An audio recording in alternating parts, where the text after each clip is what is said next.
Elizoson at Makoy De Leon malabo na magkabalikan.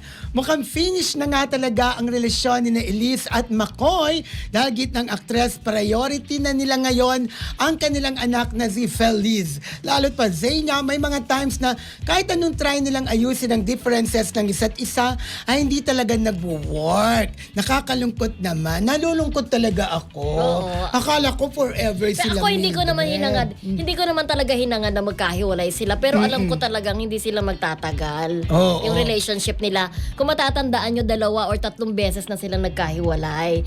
Tapos diba kung matatandaan nyo rin, sa post lang ni Makoy De Leon nalaman ni Dr. Barbara, yung mother ni Elise, ay medyo hindi sila nagkaintindihan na naman mag-ina doon. Ayun Kasi na ever nga. since, mga kaibigan, lagi din naman namin binabalita dati na hindi nag-uusap si Makoy at saka si Doktora, yung mother ni Elise. Hindi talaga sila okay. Oo, sabi nga Ever since talaga. Oo, sabi nga ni Elise sa isang interview, tinatry nila talagang i-fix ang Ayusin. kanilang differences, pero wala daw talaga, hindi nagwo-work. So, kung ano na lang daw yung nagmamatter, doon na lang siya Correct. magpo-focus. Oo. Tsaka parang feeling ko talaga, tinry talaga nilang makapag-ayos, pero yung family talaga, minsan talaga, may connect din yung pamilya pag hindi boto, parang ganon. Actually, Oo. isa yun sa malaking factor. Eh. Oo. Di ba pag hindi boto, tapos pag hindi boto ang nanay mo sa isa. Although hindi naman ko nilalahat dahil kahit hindi boto si Mami Divine na magpakasal si Sarah kay Mateo Guidicelli noon, nanaig pa rin ang pagmamahal. Uy, may tanong Hindi mo ako. pwedeng i-compare di May ba? tanong ako sa'yo, Oo. kasi may mga intriga, Oo. syempre may mga Oo. nababasa ako. Oo. Involved din ba yung pera na sinasabi hindi daw good provider si Sino? si Makoy? Wala naman sinasabi si Elise tungkol Oo, doon. hindi nga. Ano? Ano nga, linawin nga kung ano ba, totoo ba yun? Yun ang nababasa ko pero hindi ko pa na itatanong yung nanay. So i-chat ko yung nanay. Oo, na may Pero connect daw sa wish ko lang na sumagot siya na gano'n. Siyempre, kadatungan, di ba? hindi naman nakikialam din si Mami, si Doktora, yung mother ni Elise, sa problema nilang mag-asawa. Ay, Oo. hindi pala mag-asawa. Kahit Dating mag-partner. Kahit sabihin na natin, sana maayos na yan, sana, oo. parang hindi na Hindi na talaga, talaga. malabo na po talaga. Correct. Batiin na natin ang mga nanonood sa atin. Live na nanonood sa atin. Maraming nanonood sa atin ngayon sa ating YT. Wow! Si Vec Vasquez, hello my friend. BFF Mildred Romel, happy Chikahan Day today. Of course, si Stephanie Jamila na lagi ring nanonood sa atin. Si Mami Apple, si Mariv. Hello Mariv, si Gracia. Ito pa si Revelyn Starkey. Hello po sa inyo, Sir Rodel and Miss Mildred. Wala po ba si Sir Romel? Ay, wala. Nakikita mo ba siya? Oo, wala siya. Good morning. May dagdag pa siya. Good Wednesday morning po sa lahat ng Kim Paulandia na panatag lang. Happy watching from Colorado, USA.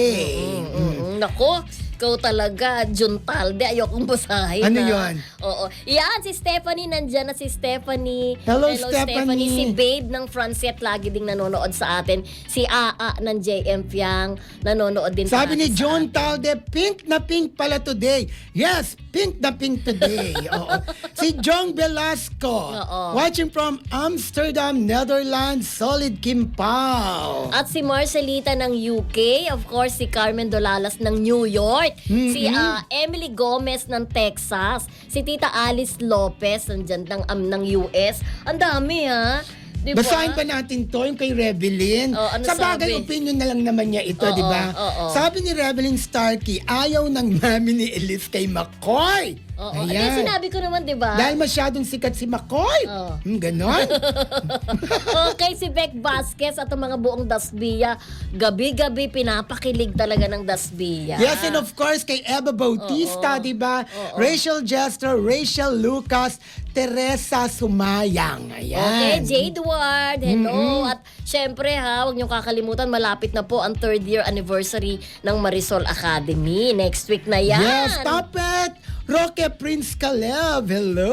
Oo. Sabi ni Marcelita, grabe si Sandara, ageless ang beauty. Kaya hindi sila naniniwala, di ba? Totoo ka dyan. And hello to Ton Epat. Ayan, Tidals. Si Didals. Willing Ayan. Danja.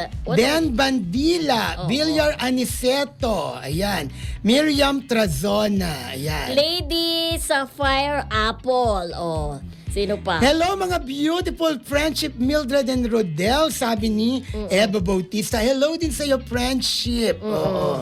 Ayun, actually yung iba naman daw kapag sobrang pagod na talaga, hindi na lang namamansin at nagmamadali. Ito yung sinasabi yung sa blind item mo na hindi namamansin ng mga fani. Oh, anong sabi dyan? Oo.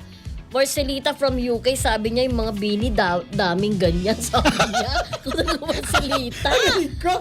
Actually, ang daming ganyan. Nagkaroon sila ng ganong issue. Naalala mo yung Oo. Naalala mo yung binline item ko dati na isang female youngstar, Mildred? Ganun din siya. Oo. May correct. ganun din siyang ugali sa Oy, kanyang sabi mga ni fans. sabi ni Rayo Gio, Paolo posted he's in France for a month-long shoot. Any news who the co-stars and what the project is? Aalamin natin yan, babalikan ka namin, Rayo Gio. Ayan, si Maureen David Ferrer na late ako, replay na lang ako mamaya. Okay, siyempre tutuloy natin ang mga balita natin mamaya. Correct. Kim Pao Green Unity, hello din sa inyong lahat. Kim Pao Pao Team Universe. Abroad, hello! Yes,